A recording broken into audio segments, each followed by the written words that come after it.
So as you guys know, Sunday was a very pretty heated night. So yeah, there was my sending off, and then the press conference with some reaction on some tweets on the press conference, and just wanna kind of say clarify, state that the bad choice of word that I made was to play some self-irony on myself and on the behavior that I had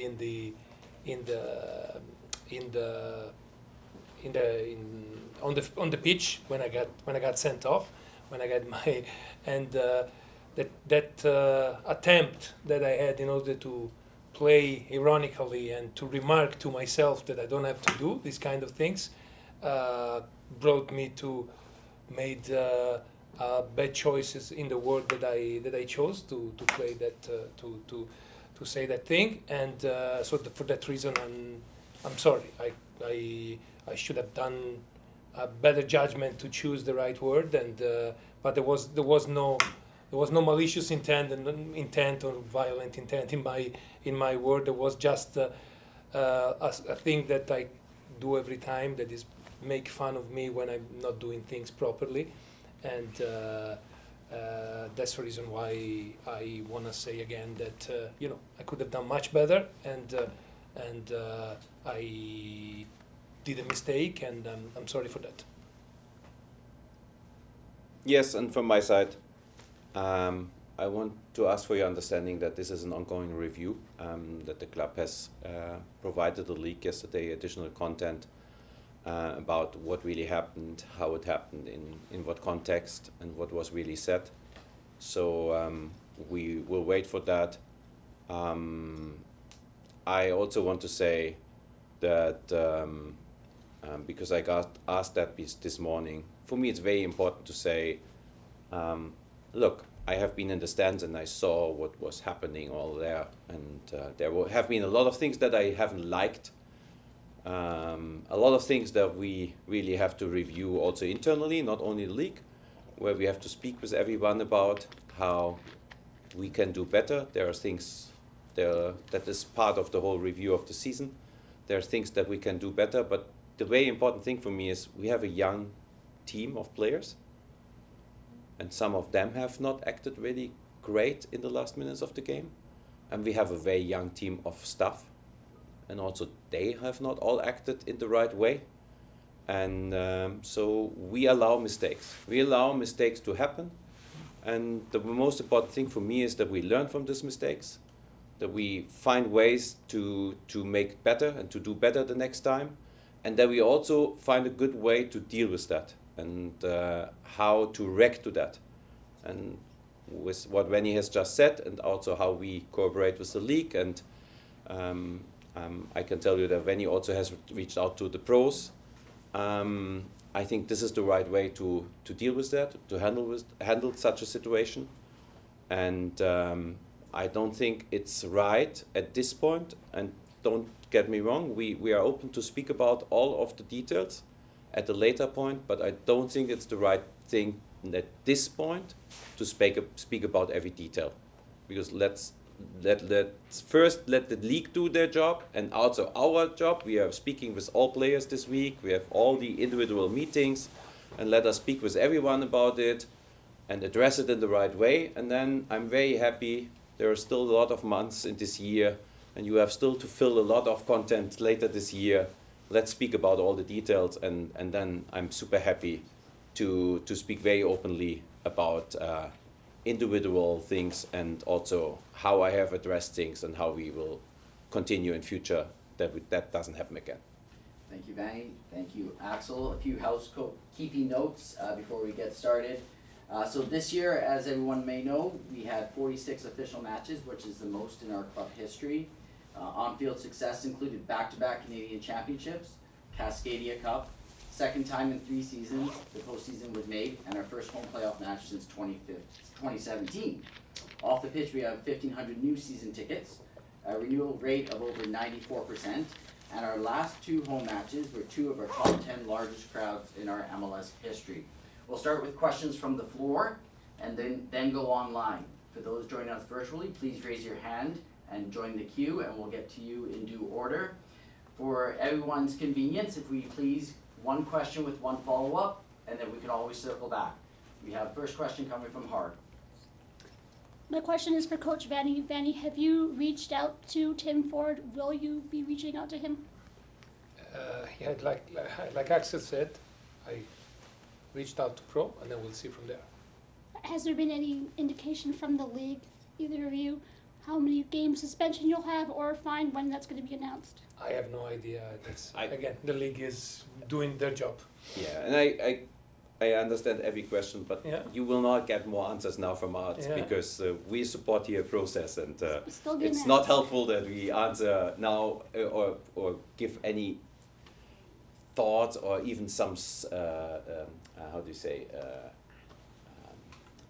if you bet on predictions on things that we don't know yet. Thank you, Hard. Jay, please.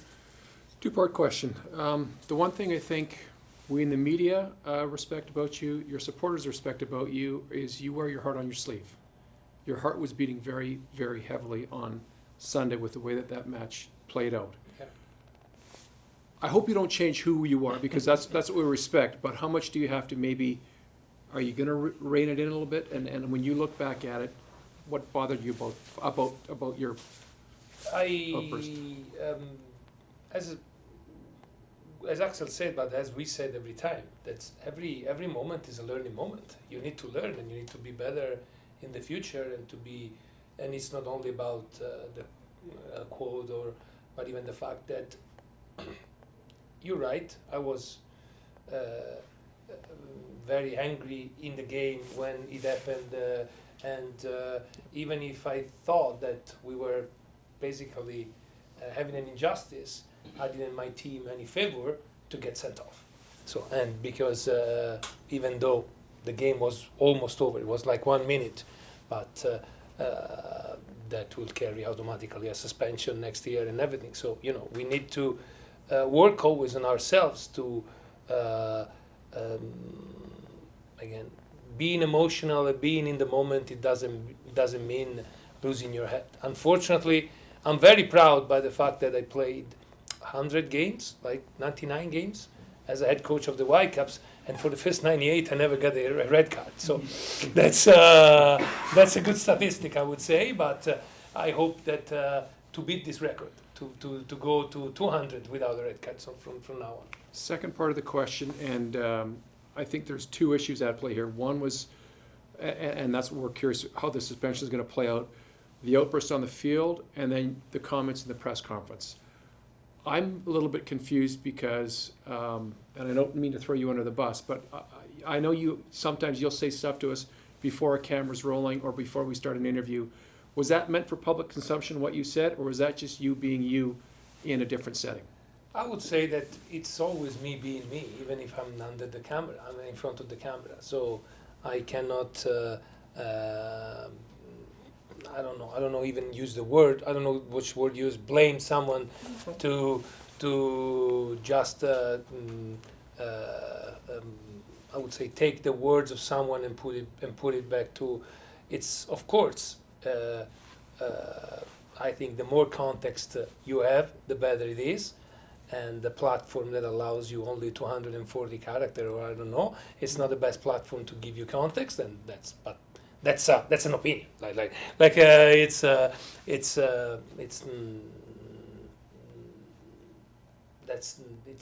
not what's at stake here. I think I don't want to hide behind the finger and say no, it was before the press conference or after the press conference. When it's like our player on the field. If someone make a mistake, you need to own it and try to do better the next time. Thank you, Jay. Are we good to move forward with the next topic? Michael? Just one thing to Axel, you talked about internal stuff. Is one of the things you're going to look at where maybe opposition players or the referee leave the field? Because I think it would have made sense on Sunday for the referees to leave at the middle of the pitch as opposed to going past all the rabid fans. Is that one of the things that you're looking for? Yes, if I say we want to review the whole thing and we want to look at all, as I said, I have seen a lot of things that I didn't like. I'm very happy to speak about every detail after we have addressed it the right way, and we maybe also can present the solutions for that. And yes, as much as I like the support of our supporters, and it's absolutely okay during a game to also like putting pressure on opponent and referees to help us. We have to stay within certain behavioral rules, and also after the kickoff, that wasn't a great picture for the club, how the referee had to leave the pitch, and we will also think about how to do better there to avoid that it even comes to that. Looking forward then, season's finished, looking ahead to what comes next over the next coming weeks and months, and then also looking into next year, to both of you, I think you both talked how close the team is to taking that next step. I know one of the targets was to win a playoff round and go deeper this year. What do you feel the squad needs now to take you to that next level next season? What are your prime targets for this coming off season? I can start if you want. First of all, it's building from what we did this season. I think this season we did a fantastic season in terms of quality of play, in terms of development of some individual. So the main thing, because we're always looking for something new, but we need also to make sure that the good thing that we did this year, okay, let's do even better next year. So consolidate the work that we've done with the players that we have. If you tell me about what's missing of this team, like what we need, I'm not gonna talk about players, because the market is that, like, tomorrow there's something raising, or tomorrow there's another team that put on astronomical money for one of the players that we have, and so that's the I think we need to improve in two things. We need to set a target to concede a little less goals. It was much better this year, even in terms of expected goal to concede and everything. But I think that in order to become an elite team, we should concede like 6-7 goals less, and having at least under 40 a year. And so you pick the area where we have the 6 or 7. I think we conceded too many goals from set plays at the beginning of the season. We improved dramatically in transition. We had to be better to being aggressive right outside the box. I think we conceded too many shots right outside the box. So that's a thing that we need to improve. The other thing that we need to improve offensively is to be a little bit more unpredictable. I think we have a very nice and beautiful and fluid build-up game, and how we arrive there, all the movements, all the pieces needs to be there. We score and we create chances with a lot of movement off the ball. I think we need to become a team that can also take players more 1v1 sometimes when we have the ball. Thank you, Michael. I think. Oh, sorry. Yeah, it was for both. Okay. First of all, a lot of what Vanni said already, and we had the first player meetings, and the players really bring that up, that this is a special group on a lot of different levels. So they speak about the vibrant locker room, also the commitment and the energy that guys brought into this group, even on the pitch, in training, guys that haven't played a lot, that then very often have to challenge the guys or have to simulate the opponent in training, and if they do the best possible job, that helps to prepare the starters. We just spoke with a very experienced player who said with all his experience he has not seen a lot of groups where every player is also so committed to pre-training and post-training program and carrying himself in the right way. Said that I think this is all the things that have made us strong this season, and we have to continue to do this. We first have to make sure that, as I always say, we want to grow in a sustainable way, that this is the starting level of next year. I would say that's very important for me. This has to be the starting level for next year, where we have landed at the end of this year. And then what do we have to do in the next step? First of all, I would say we have to stick to the master plan, and we have to stick to what makes us strong, and also how we have built over years the team. We have to be very careful about the pieces that we add to the group. We have to make very clear and sure that we keep the mindset, that everyone comes back with the right mindset and wants to play the next level. I can also say from the first conversations, you will not find one of the players coming into the room and if you ask him what are your thoughts on the season, he said, was a great season. The feedback is always the same. It was a good season, but hey, we could have done better. So and we need to keep that for the off season now, that in mind, we could have done better. There is a next step to go, and we can go this also with this team. Then, yes, of course, we have to make sure that we keep the players that are the key players, or we have to replace them immediately with a similar key player or with another player, that we have no gaps because our season maybe starts early. And the last thing I would say, what we have addressed already, and we will think about that again, especially if the season starts earlier next year. The last 2 seasons, we came a little bit slow out of the gates. Not saying the Salt Lake game here was actually a really, really good game, but result-wise, we had 3 points after 5 games, also this year and the season before. And imagine if we come out of the gate in a way like we played at the end, and we would be right at the beginning in a better position. Also, what that makes for the team, for the belief. Not only the missed points, also maybe you would have got other points later because you would have go into games with more confidence about your performance already, that we then had to create over the time. So these are the things we have to work on, and we have to do this in the same way we have done it the last years, and we all have to push ourselves hard that there's a next step, and that's not great. That also knowing that everyone right now is speaking positively, and that there's a good vibe in the city and more than 30,000 people in the stadium, that we don't celebrate us too long, and that we immediately start to work on the next step.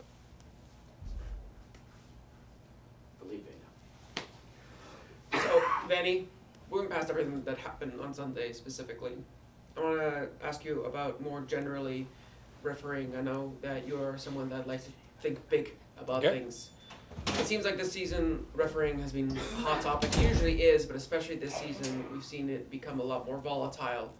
And a lot of people are calling for some reforms in the way that the system is structured, that the rules are structured, specifically with the officials, because in the end, what happens is that it looks like they're not getting as much support, or they're not getting much help. There's a lack of communication between the officials and the coaches, the staff, even the fans. What do you think the referees need in this league specifically to try to, what do you think the league should do for the referees to kind of better their performance so that occasions like what happened on Sunday don't happen in the future? Yeah, it's hard to say what you have to do it to, that's one thing we need to say, that a bad performance can happen for every time. Like even at the final of the World Cup, the best referee in the world can have a bad performance every day, and everyone is upset about it at the end.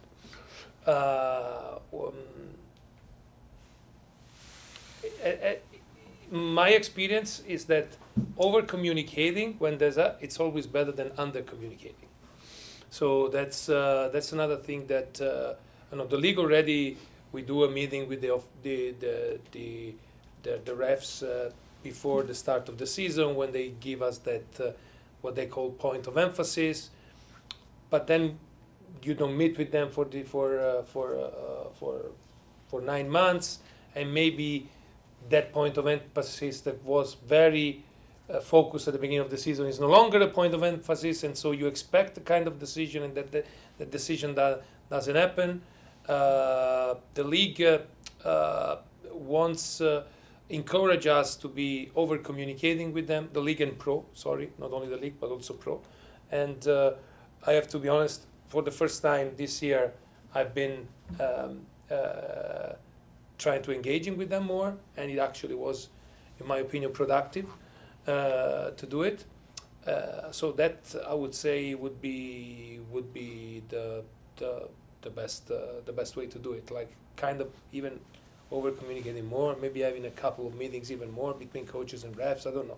these kind of things from our side. Then from pro side, for sure that they will have their ideas. One thing that I can say that we don't have in MLS, and I think we should have, is goal line technology. That's something that I can, even the ref, I would say, they would be happy if we have the goal line technology. And I want to say one thing to it, because I also read some of the comments, and I know, it's all okay what also fans say sometimes and how they see things. The one thing I want to say that since Mark Geiger has taken over the job, there is a very good way of communication between the teams and the pros. And also I have to say, and that's not related to anything that happened now, in general this season, there has been also a very openness from their side to admit that things at some point haven't been absolutely right or that there was a mistake. So there is a very constructive way of engaging, and also an openness for, I don't even want to call it criticism, to make your point about a performance. And so for that reason alone, I have a good feeling. I have a feeling that things are trending in the right direction, and that also there we will see improvement over the time now. And last question, Axel, for you. I've seen people online mention that, either this last game or the game before was their first game, and they enjoyed it so much that they signed up to be 2024 season members, with photos of with their families or with their partners and siblings. How are you hoping to encompass this good feeling that is probably the best that you've seen in your tenure at this point, I'm assuming, towards the Whitecaps and popularity, attendance, and keep it that sort of lightning in the bottle, keep it going for 2024 and beyond? No, as I've said very often that the one thing you have to do is to prove consistently that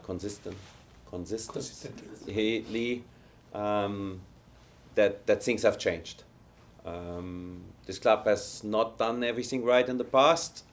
We got criticized for the right reasons, and we have a saying in Germany: you can disturb something in a second, and it takes years to build it up again. So that I was fully aware, and it wasn't surprising for me that it will take time to build this confidence into the way the club is doing things, and into maybe also the performance of the team. That will take time.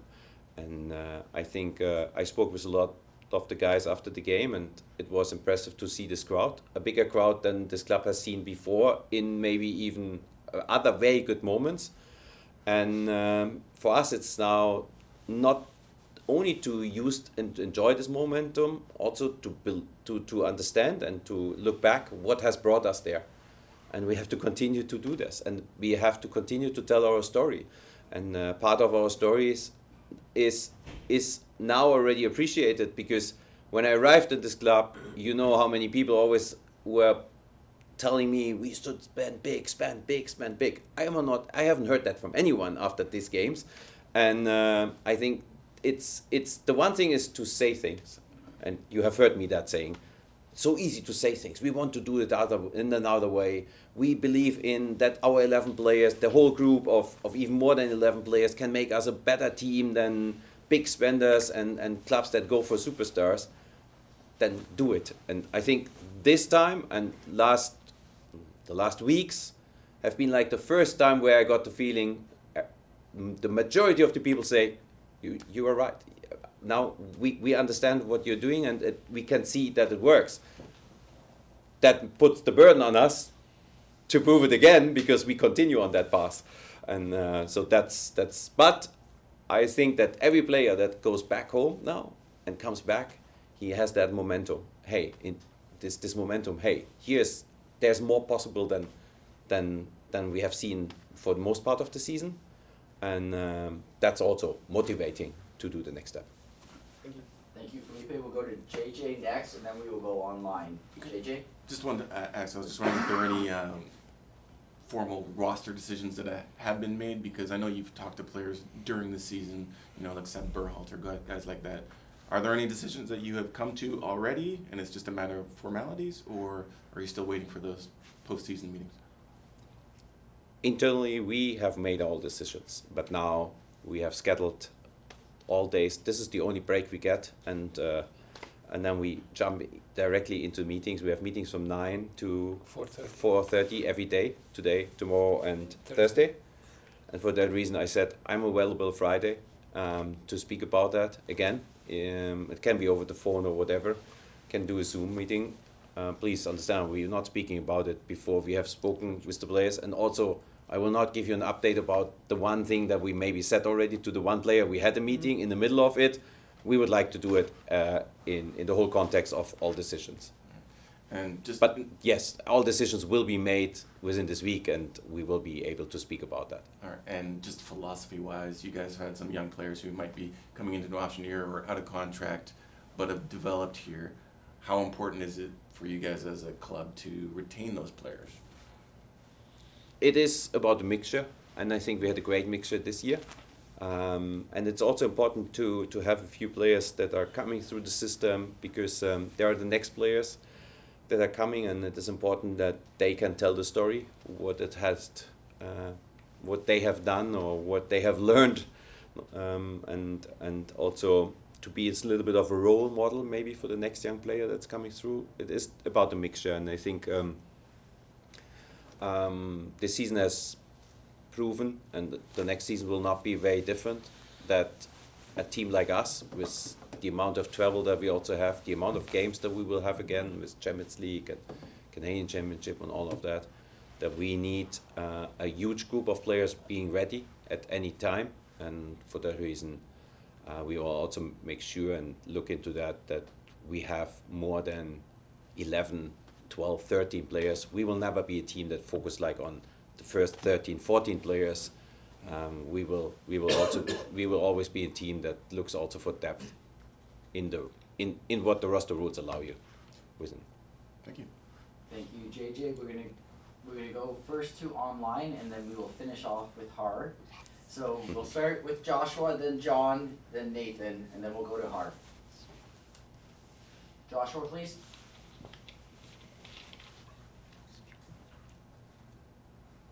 First question is for Vanni. Yep. Looking back at the season as a whole, and when we're on the subject of talking about learning and growing, Yep. What are some things you believe you could have done better as the head coach? Yeah, that's actually a very good question.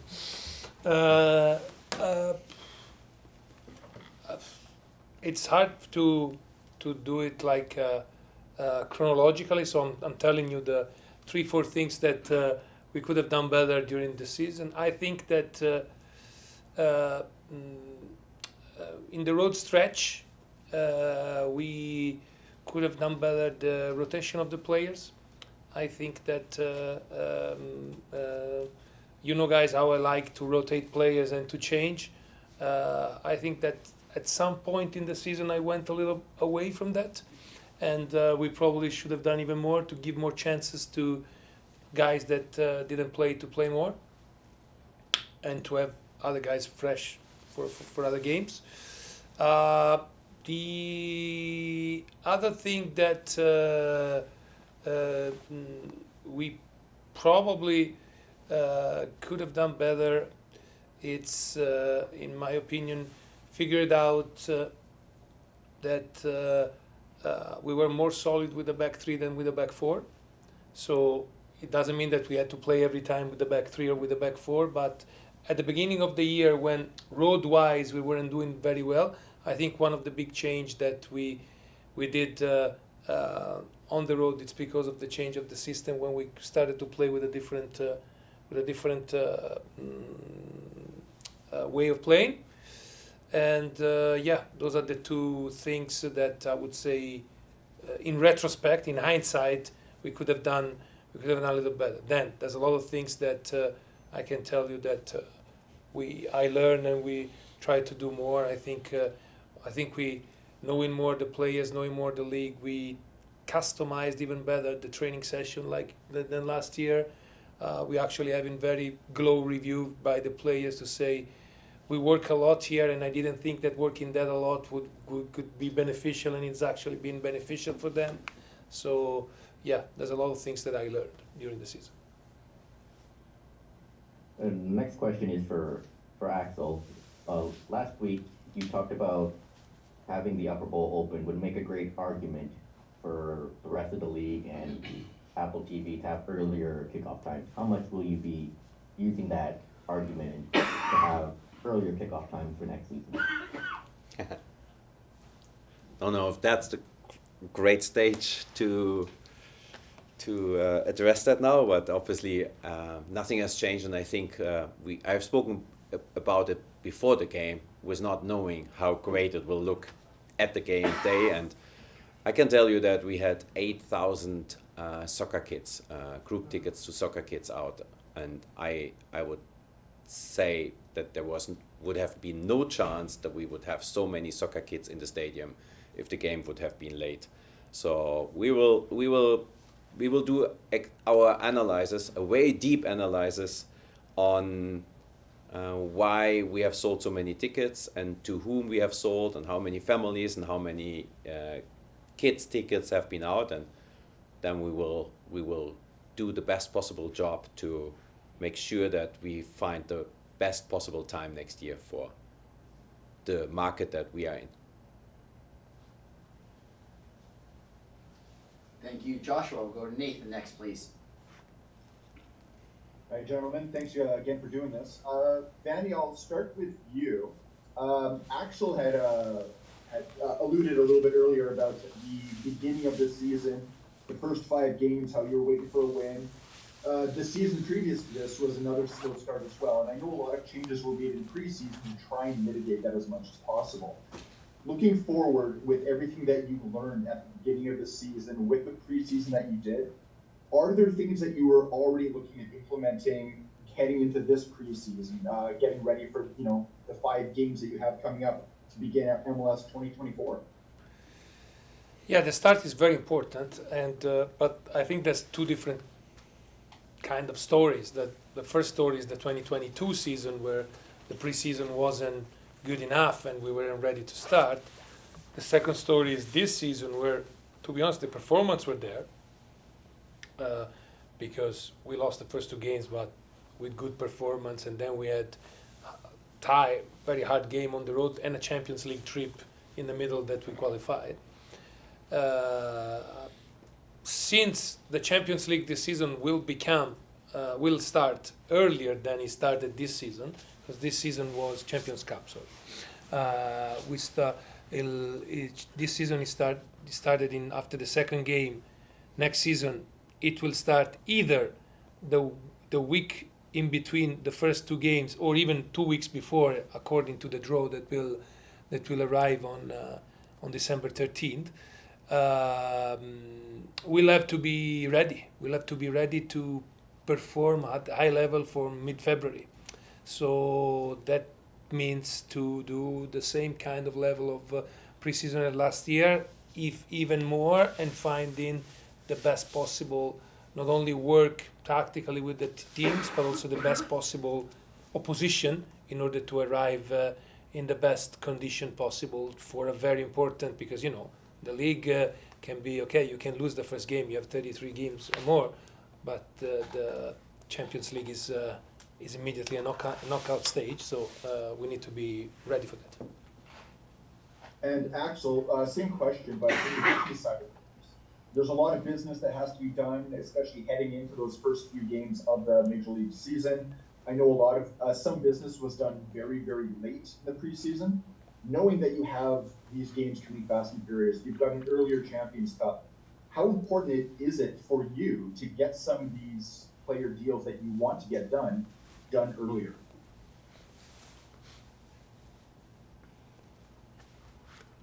Ideally, would like to have every player there for the first day of camp. There's no doubt about it. That's the ideal scenario. I think that we have already changed a little bit approach last season, and we have signed at least every player before the first game of the season. While in the years before, we were really waiting also until the second window and have brought in some players late. Goldie, for example, in the 2021 season. Kuba's late too. Gressel and Schöpf in the 2022 season, or Kuba's also then in the 2021. So last year we really could finish all the deals during preseason, but look, it's not always in our hands. Some of the negotiations went back and forth. Some of them have been a three-party negotiation. I would say we all have the feeling that there's not a lot of changes we have to make. We have a pretty strong group that where all the core pieces, or most of the core pieces, almost all core pieces are under contract for next year. So we also have to make sure first that that's the group that we have if we go into next season. And then we are working on this since a while. So there was not a lot of scouting business or signing business or recruitment business that we had to do in the last months. So the group was preparing the next one. And yes, again, ideally for the first day of camp. And I would say I feel pretty optimistic that we will be at a better starting point this season than we have been last season. Last season we have been already far ahead of everything we had the seasons before. But I cannot guarantee that there's not maybe one player, one target we are waiting for or we have to wait for, because at the end it's important to get the right player. Also there we have to stick to what we have done. Wait for the right one. Don't sign the first one. Don't sign only one to have the position filled, because we don't have to, because we have a good group. We have 11 starters. As it is today, we have 11 good starters under contract for the first game in the Champions League, even if it is the early one, and we feel confident that we can proceed into the next round with this group, and then everything else has to come on top of it. Thank you, Nathan. We will finish with okay, we'll go hard, JJ, but we are pushing you at 40 minutes, so hard, just one question, JJ. Sorry, Jay. I have 2 questions. Okay, Continue. I approve that. What are your preseason plans and when does training camp start? Thank you. That is a great question, Ha. And unfortunately, I would need probably half an hour to explain that. It's the most complicated thing, and no one has to be worried. Supporters, everyone who's listening to that, no one has to be worried. We have a lot of really a good group. It's not only about the players, by the way. It's a great, thank you for the questions. Also, very important. This performance of this year, the outcome of this year, how the team has performed, how ready this team has been, wasn't only on the wasn't only on the players. There are a lot of people in the staff that are working there that no one sees, that no one knows about, that no one recognizes if they walk through the building to the stadium, whatever. And they have done an amazing job. The readiness of our player and the preparation of our player, and also the all the operations around all those trips was a critical piece to the success of this year. And those guys are thinking about it since months. The amount of emails that I have seen back and forth about that, it's crazy. The problem that we have right now is that the CONCACAF had decided that the first round of the Champions League is played in 2 different windows. It's the same round, but they have 2 windows of dates. And as it is today, we don't know in what window we play. So it can be as early the first week of February or as late as the third week of February, yes. A few days before the first MLS game. And so we are trying to prepare every scenario while we are still waiting when we really start. And so we even have to release the players into their vacation now and tell them, we don't know when you have to come back. So let's see. Final one from me. You had a 7-game road trip this year. The team did quite well on it. I know BC Place has the Lions, they have concerts, but what dialogue conversations are you having with them so you don't have a 7-game stretch where you're away from BC Place for home games? We will not have a 7-game road trip next year. So that's guaranteed. I have also to say that since we came back from COVID, BC Place has had a lot of changes in stuff since COVID, and our working relationship with BC Place becomes better every year. And I can tell you that the GM of BC Place was actually with us on the road trip even this year to look at other setups and to see how a soccer environment can look like. We are also doing their step for step, and I can tell that the next step for next year gives us a better schedule than this year, and we fully understand also their problems, and then we fully understand that they have also to look at their business, and they cannot reserve all the dates for us. But I would say we get to a better schedule next year, and that makes me already feeling good about that. Axel, you were a good soccer side this year. No denying that. You make the playoffs for 2 of the last 3 years, yet you don't get past the opening round. How much do you have to take a look at the big picture, stay the course, but also say we're still not a championship side? How many players do you think you're away from becoming that championship side? Because you're a good side right now, but you haven't been able to get over that hump. Players? You said how many players? Or plays? Players. Players.